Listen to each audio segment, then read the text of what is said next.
A lot of people have lofty goals for year 12, but they can do things from week 1 that stop them from achieving their potential.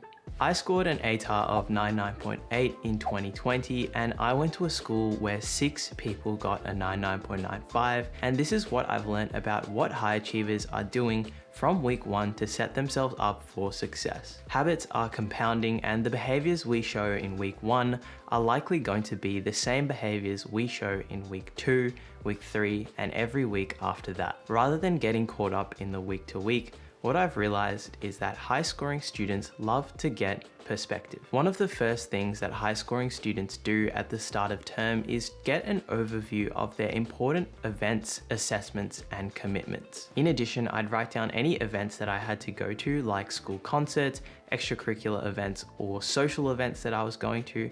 And then finally, what I'd do is take a snapshot of what my normal week would look like so that I knew which days I'd have before school or after school activities. The last thing you want to happen is to forget about an assessment until the week before, then realize, oh, you've got a weekend trip coming up, and you also have after school commitments that will stop you from studying every day until your assessment. In my case, I knew that my English creative SAC would be one of my first assessments, so in that first term, I made sure to pay tons of attention in class, submit all the homework, and do a ton of practice essays that I got my teacher to mark. Scheduling is all about preventing those oh shit moments from happening, especially since it's so hard to keep track of everything in year 12. The second way I've realized high scoring students love to get perspective is by scoping out their subjects. Some of the greatest assets you have as a year 12 student are your subject study designs. If you don't know what these are the freely made documents by VCAA that tell you everything you're supposed to be taught in your subject and also everything that you can be assessed on in your final exam. Using these study designs, what I would recommend doing is having a skim through them at the start of term and having an overview of exactly what it is that you're supposed to be taught. This is so useful, especially if you have a teacher who has no idea what they're doing and they try to teach you about the anatomy of a frog when you're supposed to be learning about DNA. If this happens, the study designs give you so much power because you literally know what you're supposed to be learning about, and you can call out your teacher on the fact that their marriage isn't a dot point on the study design. Scoping through your subjects also has other benefits though, such as allowing you to review what you do and actually don't know.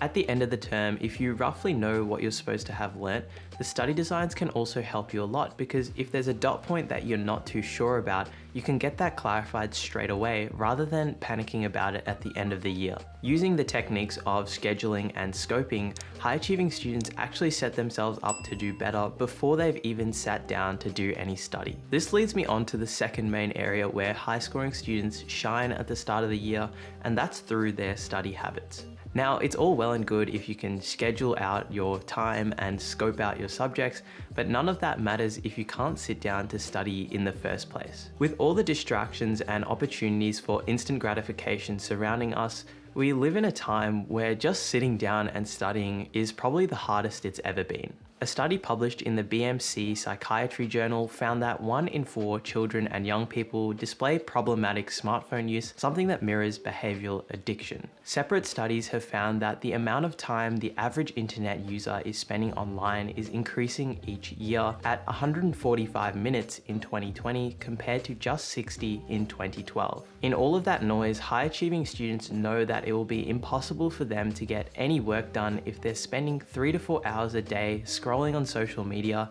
or going down the scroll hole. In my experience, I've found that people are able to study so much more productively if they take steps to reduce their smartphone usage, especially if they realize it's problematic. If the app you spend the most time on is TikTok and you just can't get enough of Charlie doing the renegade, then you'd probably be better off either deleting TikTok off your phone completely or setting a screen time limit with a passcode that you give to either your parent or your friend. This idea doesn't have to be limited to your phone though. If you find yourself watching too much Netflix, or you're glued to your screen watching an Emil Eddy YouTube video, then you should probably put in some screen time limits on your computer as well. Something you can do here is set yourself a goal of only watching Netflix or YouTube after a certain period of time, like after dinner, or what you can do is download a browser extension that stops you from accessing these sites between certain times. Doing this at the start of year 12 is powerful because it allows you to take control of possibly problematic behaviors that would have hindered you down the line. The last main thing that I've noticed high achieving students do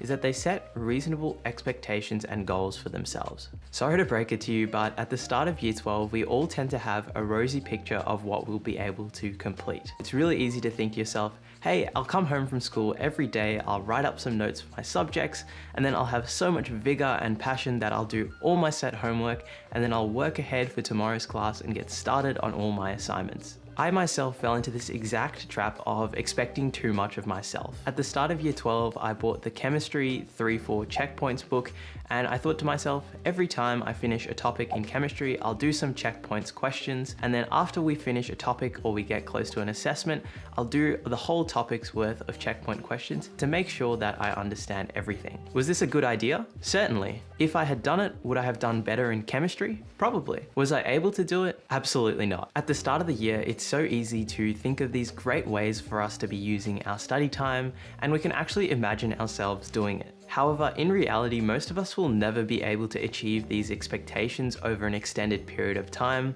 and if you can, you probably don't need to watch this video anyway. The lesson I've learned here is temper your expectations and try to be more realistic with your goals. People who score really highly are really good at figuring out when they study best and how they actually like to learn concepts. Early in the year, maybe they realize that they do best when they do practice tests 2 weeks before their assessment, and they actually don't really benefit that much from writing notes at all. On the other hand, maybe they realize that they do need to write a set of notes for each of their subjects, and that actually they do best when they finish their notes a week early and then use the last week to consolidate with practice tests. It's all about finding what works best, not for anyone else, but for you, and that's probably the most important lesson of them all. The start of year 12 is a daunting time for sure. There's a lot of uncertainty, worry, and excitement, but if you make sure that you take care of yourself and you do the best that you possibly can, you won't have much to regret. If you like this video and you want to see more, make sure to drop a like and comment on the video for the algorithm,